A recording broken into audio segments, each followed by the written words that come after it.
साथियों कहते हैं ना कि मोहब्बत जब होती है तो कुछ दिखाई नहीं देता। पहले बातें हुई, फिर मोहब्बत हुई, उसके बाद दोनों लव मैरिज कर लेते हैं।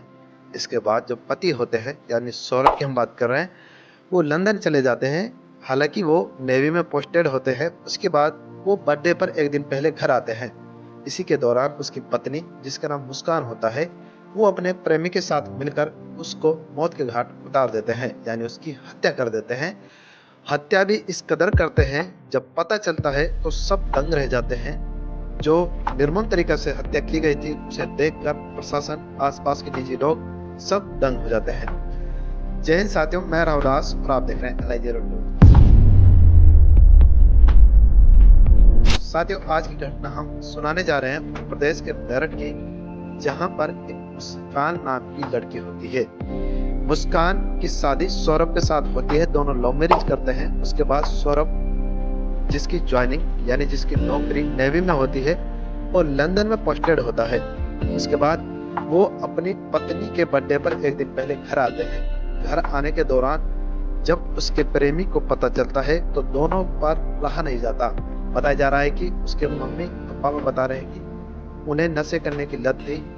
जी, मेरी बेटी ने मेरे दामाद को अपने एक दोस्त के साथ मिलकर अपने ही रूम में मर्डर कर दिया। जी।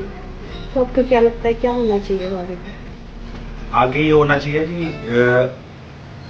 वो इस समाज के लायक नहीं है, वो खतरनाक है दूसरों के लिए भी। और मैं दूसरे बच्चों को ये सबक देना चाहता हूँ कि इस तरह का कदम नहीं उठाना चाहिए। उसे सजाए मौत होनी चाहिए और हो सके तो लाइव होनी चाहिए। तो इसी के दौरान जब वो घर आते हैं तो घर आने के बाद वो दोनों प्लानिंग करते हैं। प्लानिंग करने के बाद उसकी पत्नी यानी मुस्कान अपने प्रेमी का नाम बताया गया है साहिल, दोनों मिलकर अपने पति के टुकड़े करते हैं। 15 टुकड़े करते हैं जैसा कि बताया गया है। उसके बाद उसे ड्रम में, जैसे कि आप वीडियो में देख रहे हैं, इस ड्रम में उसे चिनवा देते हैं, मसाला सीमेंट में मिलवा देते हैं। इसके बाद यहाँ से वो चले जाते हैं घर छोड़कर घूमने के लिए। और जो फोन होता है, यानी जो सौरभ का फोन होता है, सौरभ कुमार का नेवी में जो होता है, उसका फोन को लेकर वो चले जाते हैं। बार बार सोशल मीडिया पे एक्टिव रहते हैं और पोस्टें डालते रहते हैं, ताकि समाज में ऐसा लगे कि सौरभ फिलहाल घूम रहा है।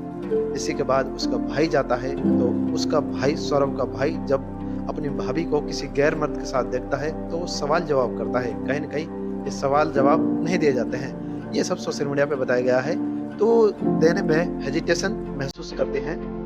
इसके बाद जब धीरे धीरे कार्रवाई होती है, घर पर देखा जाता है तो आसपास में उस घर में से बू आने लगती है, यानी बदबू आने लगती है। तो कार्रवाई के दौरान जब पुलिस प्रशासन वहां पहुंचती है, तो जब वो देखती है उस ड्रम को निकाल कर, जैसे कि आप वीडियो में देख रहे हैं, तो दंग रह जाती है। सौरभ के 15 के आसपास टुकड़े किए जाते हैं। उसे ड्रम में रखकर ऊपर कंकरी, बजरी और सीमेंट का घोल मिला दिया जाता है और जमा दिया जाता है। कहीं न कहीं ये खबर बहुत ही दुर्भाग्यपूर्ण है। हमारे समाज में आजकल कैसी कैसी घटनाएं घट रही हैं। लोग बाग इससे लव ट्रैप में आकर इस तरह कदम उठा रहे हैं। कहीं न कहीं विचारदायक है ये घटनाएं। आपका इस घटना के बारे में क्या विचार है, मुझे जरूर बताएं। और सेफ रहें, सिक्योर रहें, अपने परिवार के साथ सतर्क रहें, इधर उधर घटनाओं सतर्क रहें। शुक्रिया, धन्यवाद करते हैं।